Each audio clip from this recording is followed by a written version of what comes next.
Salut, c'est Salvatore Giunta. Je suis comédien et formateur. Et tu écoutes le podcast À quoi tu joues? Parce que jouer, c'est sérieux. Musique.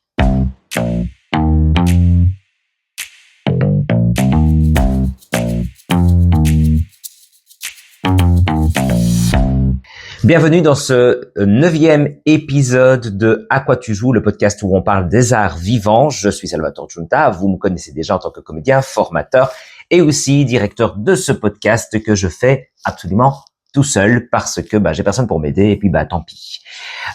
Cet épisode, ce 9e épisode de la saison est divisé en deux parties car il y a toujours les 3 volets avec d'abord une réflexion seule, une interview.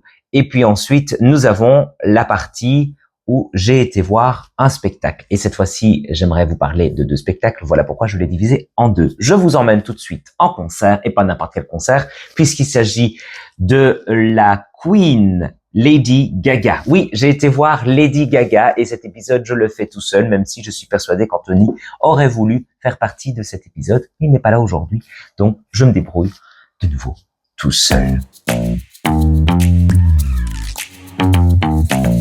Lady Gaga n'est plus à présenter, évidemment. Lady Gaga, c'est un phénomène de foire, on peut vraiment dire ça, puisque elle-même s'associe à cette mère des monstres, comme si c'était une foire aux monstres. Et ce spectacle que j'ai été voir du dernier album Mayhem est véritablement un hommage à la fois aux monstres qui sont en nous, mais aussi aux opéras, au théâtre, et voilà pourquoi il me semblait important de dire que je vais voir des concerts et que certains concerts valent vraiment la peine parce que celui-ci a vraiment un lien avec une vision artistique théâtrale hyper intense. Je vais vous expliquer ça tout de suite. C'est aussi important de dire que oui, il y a le théâtre, Othello, etc.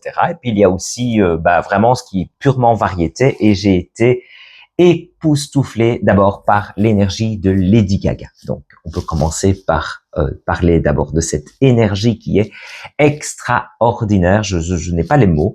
Il faut quand même avouer que Lady Gaga, puisqu'elle est si connue, c'est qu'elle a enchaîné des tubes, et j'ai l'impression que ce concert n'est que une succession de tubes qui n'en finit jamais de s'arrêter.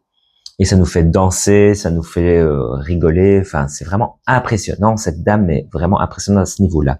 Il y a une véritable volonté chez cette chanteuse de nous présenter un spectacle au sens vraiment théâtral du terme et littéral du terme. Que la scène est dessinée comme un opéra à l'italienne avec ses balcons dans lesquels sont réservées les places pour les musiciens. Et donc, on a vraiment cette impression qu'on va rentrer dans un opéra. En général, les musiques vous permettent de patienter sur des musiques qui ont été choisies par l'artiste lui-même. Bon, là, vraiment, clairement, on a déjà une introduction à ce côté opéra. On va rentrer à l'opéra. On va donc voir un spectacle d'opéra. Puis apparaît cette fameuse image de Lady Gaga qui est en train d'écrire, habillée de façon très théâtre élisabétain, avec des robes extraordinaires aux couleurs très chatoyantes, où on efface le cou, on essaie de le fondre avec le vêtement, le corset, pour vraiment affiner la taille. Donc tout ça, c'est évidemment très théâtral, c'est très marquant. Et on voit que Lady Gaga s'en sert, donc c'est la première image qu'elle nous laisse, tout en nous laissant écouter de la musique, et on voit qu'elle écrit son propre manifeste. C'est pas la première fois qu'elle parle de manifesto dans ses chansons ou dans ses concerts. Faut savoir, Lady Gaga, c'est quand même une personnalité que j'ai eu la chance d'aller voir 4 fois au total dans sa carrière, Monster Ball Tour notamment, et Monster Ball Tour, c'était vraiment le premier concert que je voyais d'elle, c'était hyper impressionnant et on était vraiment dans le monstre. Donc on a cet opéra à l'italienne et vont commencer les suites de chansons. Ce qui est vraiment impressionnant maintenant, c'est la deuxième partie, c'est la narration. Alors, Lady Gaga ne nous laisse pas dans un spectacle où elle prétend faire une suite de tableaux, ce à quoi on n'aurait rien à dire évidemment, puisque c'est un choix artistique. C'est évidemment pas le genre de personnalité qui va venir avec sa guitare et chanter une suite de chansons de son dernier album en y intégrant des anciennes qui ont fait succès.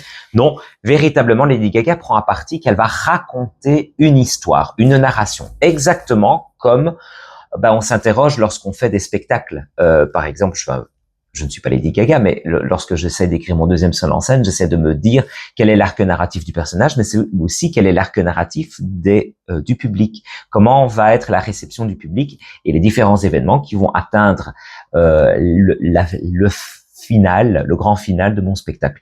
Je crois vraiment Lady Gaga, je ne crois pas, je suis persuadé, Lady Gaga a vraiment réfléchi son spectacle dans cette intégration de parcours de spectateurs qui va nous emmener dans la construction narrative d'une grande star elle-même qui s'est interdit d'être elle-même, qui a interdit le monstre qui était en elle, qui lui a permis d'avoir du succès comme dans Bad Romance, et va l'enfermer en cage, va l'enterrer en elle-même, et se rendre compte au fur et à mesure de sa carrière, donc c'est vraiment l'historique de sa propre carrière, se rendre compte que cette personnalité et cette part d'elle-même, ce monstre qui est en elle, au lieu de le rechasser, elle va repartir au parcours de ce monstre qu'elle a chassé au plus profond et essayer de le récupérer pour le libérer de sa propre folie, de sa propre honte d'être un monstre, et de le célébrer pour en faire qu'un avec elle-même. Donc en gros, toute la suite des chansons est une véritable narration de ce parcours de héros qu'on va suivre comme au théâtre, qui part à la recherche de son alter ego maléfique pour lui pardonner, pour l'accepter et pour l'intégrer à lui-même dans son nouveau moi, dans cette recherche de se dire ce que tu es toi, ce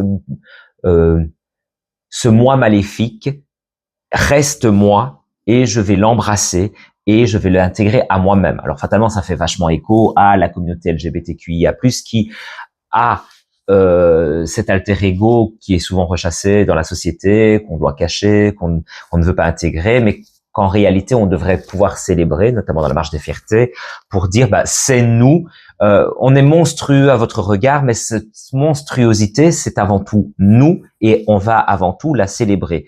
Bon, Lady Gaga est très proche de la communauté LGBTQIA+, je pense que parce que sa personnalité fait écho, et je pense véritablement que là-dessus, il n'y a pas de pinkwashing de la part de l'artiste, parce que je crois, et je le vois dans la narration de son spectacle, que véritablement, c'est elle-même qui raconte à elle-même cette double personnalité, ce fait de vouloir plaire à la norme, de vouloir s'associer à la norme, de vouloir se fondre, et malgré tout, il y a toujours ce handicap, ce fait de ne pas coller totalement à la réalité. Alors comment elle y arrive dans ce spectacle? Ce sera donc notre deuxième volet, l'intégration de la mode.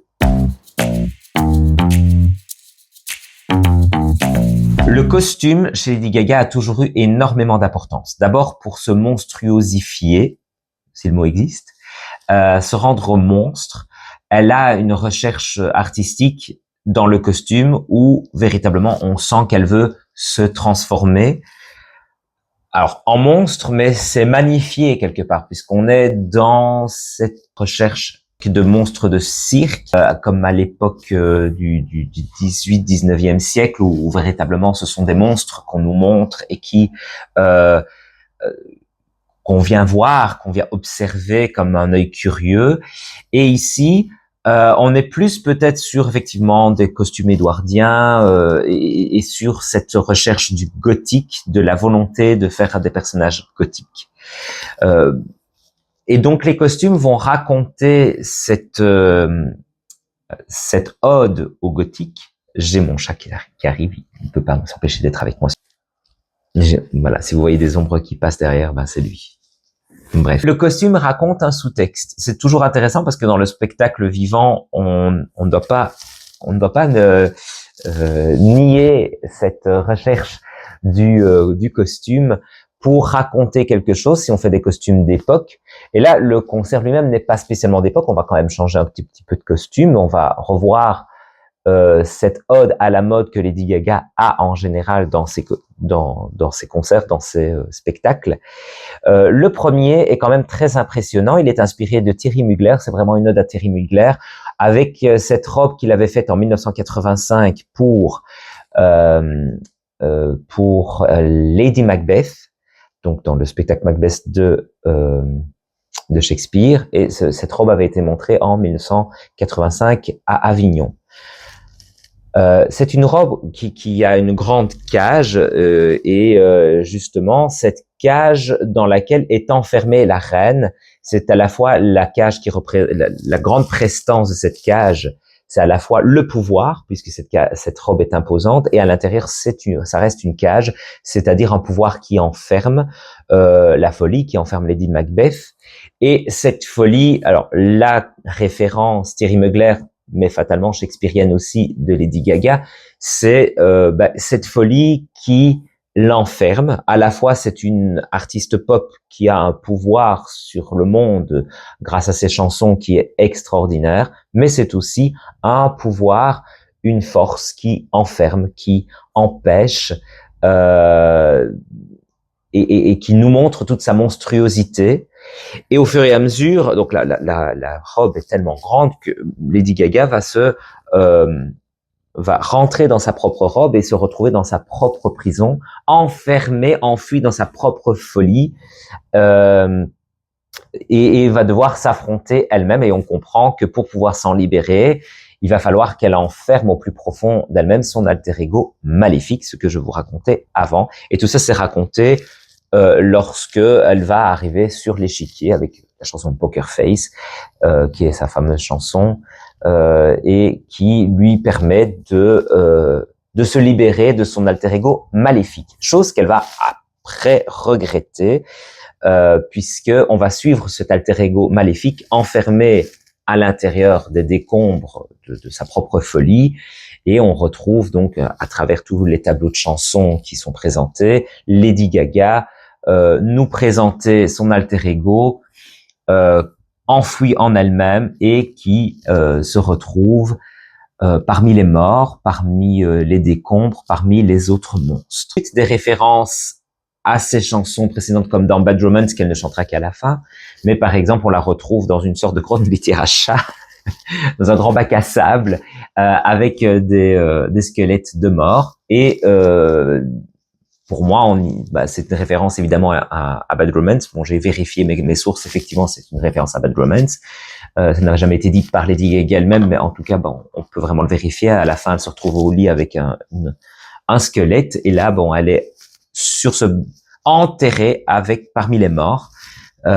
Et donc, elle va essayer de retrouver une porte de sortie en même temps que l'alter ego positif va essayer de refaire alliance avec elle en allant la rechercher et en allant lui pardonner. Ces costumes se suivent, s'enchaînent et on va aller vers du coup la puissance, la renaissance du personnage de Lady Gaga avec au dernier acte sa résurrection avec un look qui a été fait par Matière Fécale, je ne rigole pas, la maison s'appelle bien Matière Fécale, où on la retrouve habillée de blanc, mais toujours scarifiée avec une croix rouge, comme si elle avait été marquée au fer rouge par cette épreuve, et que derrière cette virginité, il y a toujours derrière ce truc un peu qui saigne, qui dépasse d'elle-même. Bon, voilà, elle est portée sur un lit d'hôpital et c'est vraiment, on va essayer de la réanimer, on va essayer de la faire ressortir du monde des morts vers le monde des vivants.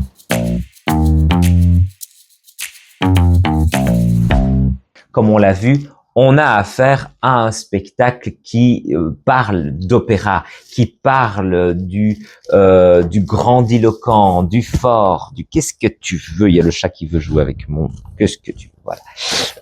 Il veut vous parler au micro si vous l'entendez un peu léger. Voilà. Et donc on a Lady Gaga. Je suis absolument désolé pour ceux qui m'écoutent seulement. Voilà, un chat. Si vous entendez ronronner, laissez-vous bercer par le ronron de mon chat. Qui s'appelle Sirocco. Non, ça c'est le micro, tu peux pas. Voilà. Donc, le dernier acte. Alors, on a une dernière chanson, un salut final, qui est véritablement un hommage à toute cette histoire que vient nous raconter Lady Gaga sur scène et qui est vraiment impressionnant parce que Lady Gaga arrive complètement démaquillée et on la voit dans les coulisses. Elle nous fait visiter grâce aux caméras les coulisses jusqu'à arriver sur scène. Et là, elle n'est plus habillée justement dans des costumes grandiloquents. On n'a plus affaire à une Lady Gaga habillée en costume shakespearien, gothique ou que sais-je. On a véritablement la Lady Gaga démaquillée, habillée en noir, avec un protège cheveux sur elle pour pouvoir enchaîner les différentes perruques. Et elle vient littéralement saluer sur scène, exactement comme le ferait un comédien à la fin d'un spectacle. Viennent les danseurs, les musiciens saluer avec elle. Donc elle ne porte pas de talons à ce moment-là, donc on voit que bon, c'est une dame petite, je n'ai rien contre les petits, je suis très petit, et donc elle vient saluer avec ses musiciens et véritablement s'incliner devant le public sur une même rangée. C'est vraiment chorégraphié tel que on le fait au théâtre, et le fait de la voir sans costume vient vraiment intégrer cette idée que c'est une comédienne parmi tant d'autres, qu'elle vient embrasser son elle-même et qu'elle souhaite que ce elle-même soit accepté par le public, que le monstre en elle, ben, il n'a pas besoin autant de maquillage, ou peut-être qu'il sort mieux avec les maquillages, il est célébré avec les maquillages et les perruques, mais cette fois-ci, c'est vraiment Lady Gaga qui vient saluer à la fin de la narration d'un spectacle et que la chanson finale vient véritablement être une chanson de salut. Elle ne la chante plus, elle vient vraiment saluer, on entend juste la chanson, et les comédiens qui sont avec elle, les danseurs, viennent saluer en habits qui leur sont propres pour clôturer le spectacle.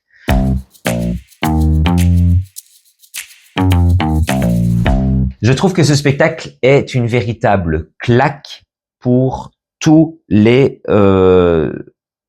musiciens qui veulent faire une narration dans leur concert, raconter quelque chose. Je crois que chaque chanson peut raconter, c'est la force de la musique, chaque chanson peut raconter un univers, peut raconter quelque chose de particulier, mais là où ça devient vraiment intéressant, c'est quand on arrive à les associer les uns les autres. Lady Gaga, il y a vraiment tout fait sens dans le spectacle de Lady Gaga, et ça, je trouve ça génial, c'est de s'entourer d'un metteur en scène, d'une direction artistique qui va raconter véritablement quelque chose d'unique au spectateur, avec une force, avec une puissance dramaturgique, avec une réflexion, je veux dire, sur ce que ça doit raconter.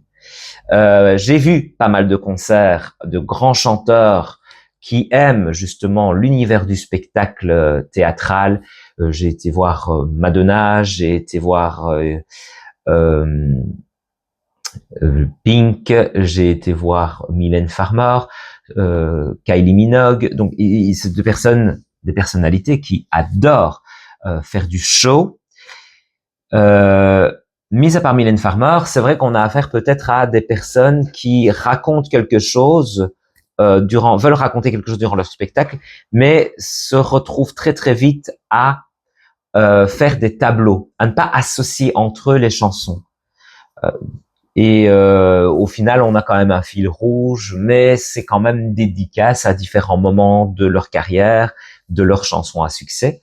Mylène Farmer, elle essaye véritablement de raconter, de construire une narration aussi. Parfois, j'ai l'impression qu'avec Mylène Farmer, on s'y perd, on est obligé de s'y perdre sur la longueur, qu'on a ce fil rouge qui est raconté par la scénographie, mais pas nécessairement les chansons entre elles. C'est arrivé quand même au concert de 2019 où je trouve que véritablement il y avait une volonté de raconter.